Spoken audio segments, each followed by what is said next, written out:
여러분 안녕하세요. 반갑습니다. 자, CJ CAT 직무적성 검사 문제 유형 같이 볼 건데요. 저와 같이 볼 문제는요. 이제 수리 문제 유형하고 그 다음에 도형과 관련된 문제 유형 정도까지를 볼 겁니다. 그 중에서 이제 CAT 문제 유형의 특성을 먼저 말씀드려 본다면 다른 기업과는 조금 다르게 영역별로 구분이 되어 있지 않고요. 문제가 좀 혼합형으로 출제가 되는 게 좀 특징이죠. 뭐 1번에 언어, 2번에 수리, 3번에 추리, 뭐 4번에 도형 이런 식으로 문제가 막 섞여 있습니다. 뭐 다른 뭐 현대 또는 삼성 이런 SK 같은 경우는 뭐 언어 따로 10문제, 뭐 20문제, 그리고 뭐 수리 20문제 이런 식으로 따로따로 보는데 CJ는 좀 혼합형 되어 있다 보니까 여러분들이 순간순간 뭐 수리 풀다가 갑자기 추리도 풀어야 되고요. 또 언어도 풀어야 돼요. 그런데 CAT 문제처럼 혼합형 출제가 되는 시험의 특성은요. 난이도가 그렇게 높지 않다는 거예요. 공기업의 한전도 좀 비슷한 문제 유형 갖고 있는데요. 혼합형은 빠른 사고의 전환 능력, 빠른 문제 해결 능력 정도로 보는 것이기 때문에 문제가 그렇게 어렵진 않습니다. 단 또 나만 쉬운 건 아니라는 거죠. 그렇죠? 빨리빨리 사고를 전환시키는 그런 연습도 해보실 필요가 좀 있을 것 같습니다. 자, 그럼 저하고 오늘 1번 자료와 관련된 자료 해석 관련된 문제 유형으로 한번 시작해 보도록 하겠습니다. 자, 내용 같이 볼게요.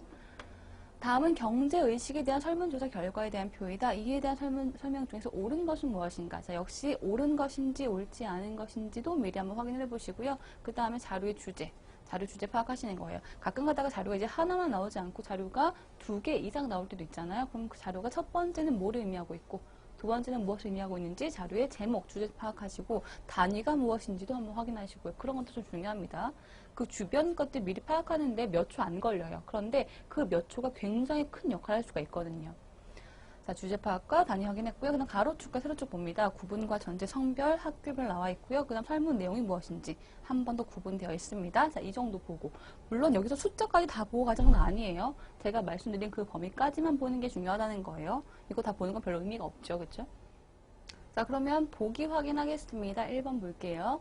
용돈을 받는 남학생의 비율이 용돈을 받는 여학생의 비율보다 높다라고 했습니다. 자, 용돈 받는 남녀 성비는 여기 있었어요. 지금 보시면 남자, 여자 비교했을 때 여자 쪽이 조금 더 높은 거 확인 쉽게 가능합니다. 그래서 자료에 대한 이해만 요구하는 문제 보기죠. 그래서 1번은 어때요? 반대로 나와 있죠. 잘못됐습니다. 자, 2번 볼까요? 월간 용돈 5만 원 미만으로 받는 비율은 중학생이 고등학생보다 높다라고 했습니다. 자, 이것도 앞으로 가서요. 자, 5만 원 미만에서 중학생과 고등학생 여기 비교하는 건데요. 중학생 쪽이 고등학생보다 높은 거 어때요? 쉽게 가능하죠. 그죠? 확인 가능합니다. 그래서 2번이 바로 정답 나오겠네요. 정답 2번 체크합니다. 자, 물론 우리가 지금 시험이었다면요. 2번 체크하고 바로 그 다음 문제 넘어가셔야 되는 거예요. 그렇죠?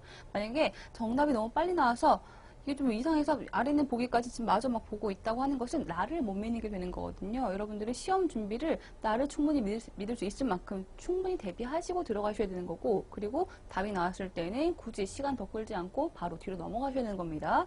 정답 2번 체크하고요. 우리는 지금 공부하고 있는 거니까 아래 보기 마저 보겠습니다. 3번 전체 인원을 100명이라고 한다면 월간 용돈을 5만 원 이상 받는 고등학생은 60명이다라고 했어요. 자, 그런데 여기서 지금 월간 용돈을 5만 원 이상 받는 고등학생 비율이 몇 퍼센트? 40%예요. 40%. 그렇죠? 그러면 100명 중에서 40%니까 100 곱하기 0.4에서 40명 나오는 게 당연해야 돼요. 지금 어때요? 틀렸죠? 틀렸습니다. 4번 금전 출납부는 전체에서 볼 때 기록하는 비율이 안 하는 쪽보다 높다라고 했습니다. 자, 금전 출납부에 대해서는요. 여기 있는데요. 기록한다, 안 한다, 안 한다가 훨씬 더 높습니다. 그렇죠? 그래서 4번도 잘못된 거 확인되고요. 5번 용돈을 5만 원 이상 받으면서 금전 출납부를 기록하는 학생의 비율은 중학생이 고등학생보다 더 높다라고 했는데 여기 보시면 용돈을 5만 원 이상 받는다라는 거 따로 있고 그리고 금전 출납부를 기록한다 안 한다 따로 있어요. 그래서 이걸 두 가지를 합쳤을 때 그 비율은 뭐가 더 높은지 낮은지 이 자료만 갖고는 알 수가 없는 거죠. 그죠? 각각 따로따로 비율로만 나와 있기 때문에 이 두 가지 합쳤을 때의 비율은 이것만 갖고는 확인이 불가능합니다. 그래서 5번은 틀렸다라고 하기보다는 자료를 통해서 알 수 없다. 이렇게 되겠죠. 정답은 2번이었고 나머지 보기도 좀 같이 봤습니다. 자, 1번 문제 봤고 그 다음에 2번 문제 같이 보겠습니다. 2번 문제 보시면 이제 응용계산 문제가 되고 있는데요. 자, 집에서 회사까지 거리는 3km, 회사에서 학교까지 거리는 6km이다. 집에서 회사까지 갈 때 걸리는 시간이 회사에서 학교까지 갈 때 걸리는 시간의 2배라면 속력은 몇 배 차이가 나는가라고 했습니다. 일단 기본적으로 속력과 관련된 문제가 나왔을 때는 단위가 통일되어 있는가부터 보는 게 기본이에요. 그쵸? 여기 지금 보니까 킬로미터 같이 나와 있고 그 다음에 시간에 대해서도 뭐 동일하게 우리가 지금 조건 넣어볼 수 있기 때문에 뭐 단위에 대해서는 걱정할 필요가 없겠네요. 자, 그리고 나서는 좀 정리를 한번 해볼게요. 집에서 회사까지 갈 때 걸리는 시간이 회사에서 학교까지 갈 때 걸리는 시간의 2배라고 했습니다. 그럼 회사에서 학교까지 갈 때 걸린 시간은 우리가 문제 x 두겠습니다. 그러면 이거의 2배라고 했으니까 집에서 회사까지 갈 때 걸린 시간은 우리가 2x로 둘 수가 있겠죠. 2배라고 했으니까 여기가 x면 여긴 2x예요. 자, 거리도 나와 있었어요. 집에서 회사까지의 거리는 3km였고요. 그 다음에 회사에서 학교까지의 거리는 6km였습니다. 그때 시간에 대한 것을 지금, 속력에 대한 것을 좀 묻고 있잖아요. 속력은 뭐분의 뭐예요? 머릿속에 이미 뭐가 있어야 될까? 이 공식이 있어야죠. 그래서 머릿속에 이 공식, 시라는 공식이 있어야 돼요. 거리는 속력 곱하기 시간, 속력은 시간분의 거리, 시간 속력분의 거리. 이 위치 자체가 공식이라고 하는 것. 지금 속력에 대한 거 물었으니까 속력, 즉 시간분의 거리라는 공식으로 지금 갖고 가야 되겠죠. 시간분의 거리. 자, 위에서는 그러면 x분의 6, 이게 속력이네요. 시간 x, 그리고 거리 6km, x분의 6. 두 번째 거에서는 시간 2x, 그 다음에 거리 3km, 2x분의 3, 이렇게 됩니다. 자, 속력은 몇 배 차이가 나는가라고 했잖아. 그럼 두 가지를 또 나눠봐야지만 배율 차이가 보일 겁니다. 배율 차이가 보일 거예요. 자, 그러면 x분의 6 나누기 2x분의 3 이렇게 들어갔을 때 나누기 곱하기를 바꿀 수 있잖아요. x분의 6 곱하기 3분의 2x 정리가 되면서요. 약분되고 또 약분돼서 몇 배인가요? 4배 차이가 나네요. 정답 몇 번이에요? 3번에 있습니다. 3번.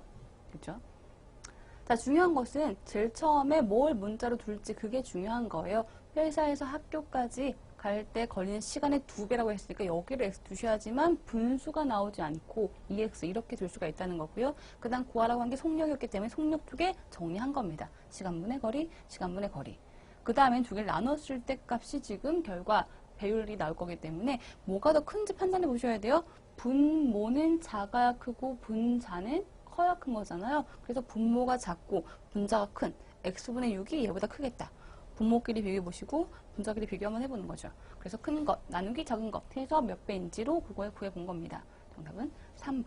3번 나왔어요. 자, 2번 문제 같이 봤고요. 그 다음에 세 번째 문제 보겠습니다. 자, 경우의 수 관련된 문제인데요. 이 문제는 좀 간단하게 여러분 공식만 가지고 바로 접근해 보시면 답이 아주 빠르게 나올 수 있는 문제거든요. 자, 내용 볼게요. 8개 축구팀이 토너먼트 방식으로 이긴 팀끼리 경기를 하여 우승팀을 결정하려고 합니다. 총 몇 경기를 해야 하는가라고 했어요. 다 토너먼트라고 나왔을 때에는 아무것도 없습니다. 뭐가 있냐면 그냥 출전팀보다 하나 작은 게 경기 수예요. 예를 들어 볼까요? 자, 하나, 둘, 셋, 넷, 5팀이 나왔습니다. 자, 토너먼트라고 하는 것은 이렇게 경기, 이렇게 경기, 부전승한 팀도 있고, 그죠? 이렇게 경기, 뭐 이런 식으로 가는 거잖아요. 아니면 이렇게 경기하고, 이렇게 경기 먼저 하고 얘가 끝까지 이렇게 돌아가거나 라고 하는 거예요. 어쨌든 몇 경기 치르게 되죠? 하나, 둘, 셋, 넷.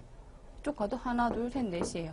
5팀 출전했을 때 경기 4경기로 마무리가 된다는 거예요. 뭐 더 팀 늘려도 상관없습니다. 어쨌든 출전팀보다 하나 적은 게 경기수라고 해서 우리가 지금 경우의 수에서는 공식으로 어떻게 정의가 되냐면요. 이런 식으로 정의가 됩니다. 토너먼트는 n-1경기 이렇게 정리를 해요. n이 뭐예요? 출전팀이 몇 개 팀이다 라고 얘기하는 거죠. 이런 식으로 가는 거라서 지금 8개 축구팀이라고 했으니까 경기는 7경기로 끝날 거라는 거예요. 자, 반면에 이거하고 비교가 돼야 될 게 하나 있습니다. 비교될 것이 리그전을 치를 때죠. 리그전인데 리그전은 뭔가요? 예를 들어서 세 팀이 나왔어요. A, B, C팀 나왔어요. 그러면 이 리그전은 각각 경기를 다 하는 거죠. A가 B하고도 하고 C하고도 하고 B도 C하고도 하고 이런 식으로 다 하는 거예요. 리그전이라고 하는 것은 우리가 그 공식으로 따져보시면 이런 식으로 갑니다. N 곱하기 N-1 나누기 2 이런 식으로 갑니다. 그래서 몇 개 팀 중에서 2개 팀 뽑아서 경기하는 형태, 그 대표 뽑기 뭐 이런 조합과 똑같은 개념인데 어쨌든간 토너먼트에 대한 공식과 리그전에 대한 공식을 따로 좀 정리해 두시면 좀 비교가 잘 되실 거예요. 만약에 8개 축구팀 나왔다라고 볼게요. 8개 축구팀을 리그전 치렀다고 하시면 8 곱하기 하나 작은 7 나누기 2에서 몇 경기요? 28경기 이런 식으로 정리가 되겠죠. 그렇죠? 이렇게 좀 다를 수 있습니다. 꼭 공식 확인하시고 3번 문제는 아주 쉽게 정답 3번으로 그죠? 확인합니다. 자, 그 다음에 이제 4번째, 5번째 문제는 우리가 그 수열과 관련된 문제를 볼 건데, 수열 문제 중에서 우리가 그 CJ 문제에서 좀 자주 볼 수 있는 문제 중에 하나 있습니다. 뭐냐면요. 지금 4번에 나와 있는데요. 한번 살펴보세요. 여러분들이 보자마자 좀 판단 되실 수도 있는데 좀 익숙하지 않으신 분들은 오래 걸리실 수도 있죠. 그죠? 수열 문제는요. 유형으로 분류시키다 보면 뭐 등차, 등비, 개차, 피보나치, 군수열 뭐 여러 가지가 있을 수가 있거든요. 그런데 그렇게 이론으로만 정리했을 때 모든 게 거기서만 나온다고 하면 정말 이론만 갖고 시험장 들어가시면 돼요. 그런데 문제 출제되는 게 이것저것 유형이 너무 다양할 수가 있거든요. 그래서 수열 문제는 정말 많은 문제를 풀어보는 것만이 공부 방법으로 가장 적합하다. 이렇게 말씀을 드려요. 당장 우리가 각각 문제 10문제씩 따로 만들어보자 라고 했을 때 내 마음대로 규칙을 넣어볼 수 있는 게 수열 문제예요. 그렇죠? 그렇다 보니까 유형이 너무 다양할 수가 있겠죠. 많은 문제형을 다뤄보는 것, 이것만 생각하시면 됩니다. 여기서는 좀 많이 나오는 유형 중에 하나가 있는데요. 보통 이제 CJ에서는 건너뛰기 수열, 한 칸씩 건너뛰기 수열, 이게 좀 많이 나오는 편이기는 해요. 그래서 여기 보시면 자, 홀수 한끼 연결시켜 볼게요.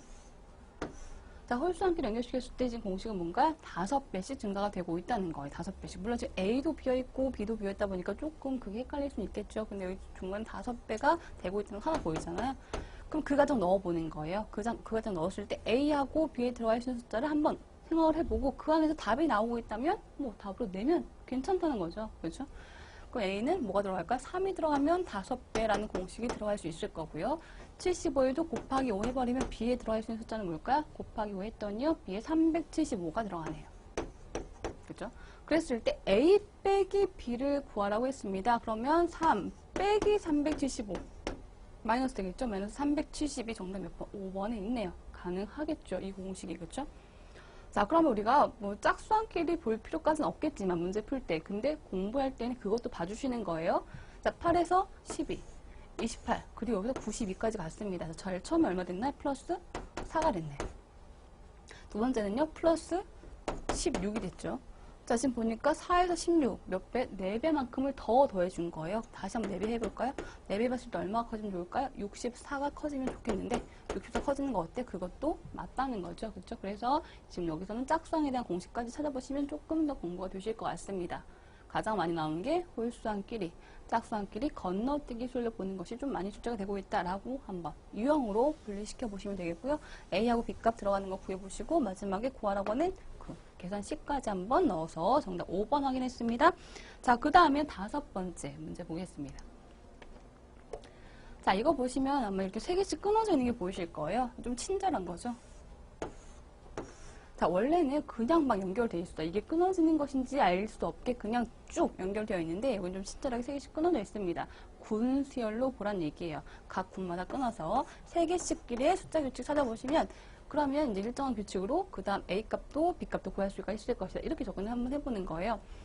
여기서 그러면 뭐 19하고 8 이 관계는 알 필요가 없다는 거죠. 8과 7과 55의 관계를 찾아서 그것과 동일한 관계를 각각 숫자 3개씩에 넣어보자라고 하는 건데 아마 이런 규칙이 좀 보이실지 모르겠어요. 좀 빨리 보이신다고 하는 것은 좀 이제 유형에 익숙하신 분들일 텐데요. 지금 8하고 7 곱한 것에서 하나 뺀 게 세 번째 숫자 이렇게 됩니다. 8과 7 곱한 것에서 하나 뺀 게 세 번째 숫자.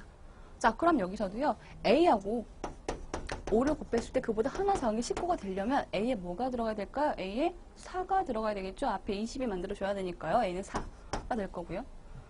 자, 그 다음 마찬가지예요. 10하고 B를 곱했을 때 1 빼고 그것이 19가 돼야 됩니다. 그럼 B값은 2가 들어가야 적합할 겁니다. B값은 2.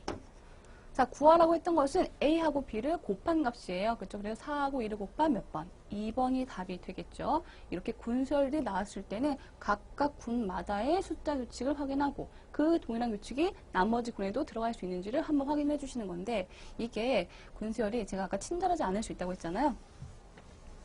그냥 연결되어 있을 때도요. 일단은 옆 숫자 간의 관계로 한번 등차 등비 의심해 보시고 거기서 안 나오면 건너뛰기도 가보시고 건너뛰기 안 나오면 그 다음에 이제 피보나치 군수열까지 가보는 건데 군수열은 3개씩 끊어지는 게 일반적이긴 하지만 4개씩 끊어질 수도 있는 거예요. 앞에는 4개씩까지. 아니면 많게는 5개까지 가기도 하는데 5개까지는 보통 많이 나오진 않습니다. 보통 3개하고 4개 정도까지 끊어서 그 안에서 규칙을 한번 찾아보는 게 이렇게 좀 순서가 되시면 돼요. 제일 처음에는 옆 숫자 간의 관계, 등차 등비. 그 다음 세 번째가 건너뛰기. 그렇죠? 그 다음에 네 번째가 개차 수열, 피보나치, 군수열. 이 정도까지 가보시면 됩니다. 거기서 안 나오는 것은 정말 이것도 저것도 아닌 그냥 마음대로 출제할 수도 있는 그런 유형이 될 거예요. 예를 들면 이런 것도 있었거든요. 3, 4, 6, 1, 2, 3, 4, 그다음 6, 그 다음에 12, 18, 36, 뭐 이런 것도 있었어요. 자, 이건 뭘까요? 각각 규칙 보려면 1, 2, 3, 4까지 갔는데 중간 5가 빠져 있고요. 그럼 뭐 7, 8도 없고 몇 개 없어요. 그렇죠? 이거는 36의 약수 나열이거든요. 여기서 지금 마지막에 괄호 안에다가 36을 채워야 되는 거예요. 이런 식으로. 아니면 여기가 뭐 빈칸 들어있거나 이렇게 될 수도 있는 거죠. 그래서 숫자 전체에 의미를 부여하는 것, 성질을 부여하는 것, 각각 규칙은 없는 거예요. 이렇게 숫자 나열을 하는 경우도 있었습니다. 그래서 말 그대로 수열은 하나하나가 다 유형이다. 많이 다 풀어봐야 한다. 이것만이 공부 방법이 되셔야 될 겁니다. 자, 5번 문제. 정답 2번으로 확인했고요. 자, 그 다음에 6번째 문제. 도형으로 가보겠습니다. 자, 그 다음에 6번하고 7번 문제 같은 경우에 이제 도형 문제인데요. CJ에서 출제되는 도형 문제는 딱 두 가지가 있어요. 도형 블록끼리 합치는 문제 유형이에요. 근데 합쳤을 때 이렇게 6번처럼 나올 수 없는 모양 고르는 문제 유형이 있고요. 그 다음에 있는 7번처럼 나올 수 있는 모양 고르는 문제 유형. 이 정도가 있습니다. 보통 이제 요즘에는 나올 수 없는 걸 고르는 문제 유형이 좀 더 비중이 좀 높은 편이긴 하죠. 대부분이요. 근데 이제 이런 문제가 좀 어렵기도 하고 요령도 많이 뭐 좀 없어요. 그죠? 요령도 없긴 한데 근데 그나마 좀 뽑아본다면 제시된 도형 중에서 조금 더 큰 도형 한번 골라보세요. 그리고 나서는 아래는 보기에서 그 도형 위치를 한번 먼저 얘부터 확인을 한번 해보는 거예요. 그리고 뭐가 좀 잘 안 보이는 보기가 있잖아. 걔는 그럼 일단 넘기세요. 왜냐면 굳이 걔를 보지 않아도 나머지는 답이 나올 수도 있거든요. 그렇죠? 그래서 거기에 시간 투자 굳이 많이 오래 하실 필요 없습니다. 자, 나올 수 없는 거라고 했는데 일단 1번을 볼까요? 자, 1번 같은 경우에는 지금 요거 갖다가 요거 먼저 확인합니다. 이렇게 넣어 볼게요. 자, 이렇게 넣었을 때 지금 1번 어때요? 불가능하죠. 그쵸? 1번 불가능합니다. 이렇게 넣어봅니다. 이것도 어때요? 그래도 1번 불가능합니다. 이거 추가로 좀 나올 수가 없는 거잖아요. 그쵸? 그래서 6번 바로 1번이에요. 뭐가 안 되는 거예요. 아무리 얘를 어떻게 쪼개서 본다 하더라도 이렇게 해도 추가로 이것만 갖고 얘를 만들 수가 없는 거죠. 그죠? 그런데 1번이 뭔가 확신이 안 든다. 바로 1번 답이 나오는 게 이상하다라고 하시면 나머지 좀 가보세요. 자, 2번에서는 지금 이렇게 해서 요 두 번째 도형 만들 수 있겠죠. 큰 것보다 쪼개보는 거예요. 나머지 두 칸으로 만들 수 있네요. 자, 3번도 볼까요? 3번도 이렇게 해서 뒤에 거 한번 뽑아볼 수 있을 거고요. 좌측에 저거 두 칸으로 만들 수가 있는 거고요. 자, 4번도 지금 이미 누워 있습니다. 이렇게요. 이렇게 누워 있고 하나가 세로로 서 있고요. 그 다음에 5번에서도요. 지금 이렇게 있고 추가로 두 개가 이렇게 앞쪽으로 들어있네요. 나머지 2, 3, 4, 5번이 아주 쉽게 큰 블록부터 뽑아봤더니 나머지가 채울 수가 있기 때문에 1번이 아닌 것이 확인이 되죠. 애초에 그냥 1번은 답이 나오셔도 상관없겠지만 좀 의심이 되시면 나머지도 한번 보시는 거예요. 그렇죠? 나올 수 없는 것을 정답 1번 내봤고요. 자, 그 다음에 7번 문제에서는요. 나올 수 있는 것을 고르는 문제 유형인데 이것도 큰 것부터 볼게요. 지금 주어진 두 블럭에서요. 지금 좌측 거. 그죠? 이게 좀 더 크네요. 자, 1번에서는 이미 이게 그대로 좀 세워져 있어요. 이렇게 좀 세워져 있습니다. 거기에 지금 앞에 두 칸 나와 있는데 얘를 가지고 두 칸 나오게 만들 수는 없어요. 그렇죠? 이런 식으로 만들 수 없단 말이에요. 그냥 긴 직선만 갖고 두 개 있으면 상관없겠지만 여기 지금 한 칸밖에 나와 있는 부분 없거든요. 그렇죠? 그래서 이런 식의 모양을 뽑아낼 수가 없습니다. 뒤에서 이렇게 넣었다 하더라도 지금 나오는 부분이 없을 수밖에 없잖아요. 그래서 1번은 일단 힘들 수 있어요. 의심되시면 그것도 넘어가세요. 이것도 확인이 불가능하다. 좀 더 쉽게 판단 가능한 게 있는지 그것부터 보시는 것도 괜찮아요. 나올 수 있는 거 하나 고르는 거니까요. 그렇죠? 자, 2번에서도요. 지금 뭔가 이 모양 만들기 좀 어려울 것 같다? 라고 하시면 일단 넘어가셔도 돼요. 뭐 여기 지금 두 칸 나와 있는 게 이 두 칸인 건지 이 두 칸인 건지 모르겠다. 판단 안 되시면 일단 넘어가셔도 상관없습니다. 3번 가볼까요? 3번은 좀 불편한 거 보기가. 그렇죠? 앞에 지금 이렇게 나와 있는 게 여기 두 칸이 될 것 같은데 이렇게 좀 세워져 있어야 돼요. 그죠? 세워진 상태에서 지금 이렇게 세 칸까지 가는 것이 좀 불가능할 것 같기도 하고 어려울 것 같다. 넘어가세요. 자, 제가 다시 말씀드리지만 블록 문제는요. 요령이 많이 들어가기 어려운 문제 유형이에요. 그렇죠? 그렇기 때문에 보기를 보고 빨리빨리 판단이 가능하셔야 되는 거거든요. 4번으로 가볼까요? 자, 4번 문제. 자, 4번 문제는 지금 나와 있는 도형. 얘를 일단 위로 꼽아놓은 거예요. 그렇죠? 세 칸, 두 칸, 두 칸입니다. 세 칸, 두 칸, 두 칸이에요. 그러면 이렇게가 들어가 있는 거고 그 다음에 추가로 앞부분에 이런 부분이 지금 어디에서 얘에서 지금 보이는 거죠. 얘에서. 그래서 4번을 위에 꼽아놓고 얘를 그대로 이은자로 넣어놓은 거예요. 그랬더니 4번이 아주 쉽게 판단 가능하다는 거죠. 그러면 나머지 1번, 2번, 3번, 5번을 굳이 열심히 해보지 않아도 쉽게 보이는 4번이 답이 나와주기 때문에 정답 몇 번? 4번으로 볼 수 있겠죠. 나올 수 있는 거 하나 있다는 거니까요. 나올 수 있는 거 하나 있다는 거니까요. 자, 블록 문제는 그래서 보기를 좀 빠르게 판단하고 넘어갈 수 있는 것도 좀 방법이 실력이 되실 수가 있을 겁니다. 자, 그렇게 블록 문제 두 가지요. CJ 도형 문제 두 가지 블록으로 합칠 수 있었을 때 나올 수 있는 것과 나올 수 없는 것. 근데 보기를 좀 빠르게 보고 판단한다라고 하는 것과 그리고 큰 블록부터 끊어서 보겠다는 거. 거기만 먼저 빼보고 나머지 블록이 그 남은 부분을 채울 수가 있는지 이런 식으로의 좀 방법을 보는 것 정도가 아마 좀 요령이 되지 않을까 싶습니다. CJ 전체 7문제를 저하고 같이 봤습니다. 추리 문제, 자료 해석 문제, 그리고 수열 추리 문제하고 블록 문제까지요. 각각 요령 한번 다시 익혀보시고요. 그리고 실제 문제 적용도 한번 시켜보시면 그래도 CJ 문제 푸는데 좀 더 수월한 방법이 되지 않을까 싶습니다. 자, 저는 여기까지 할게요. 감사합니다.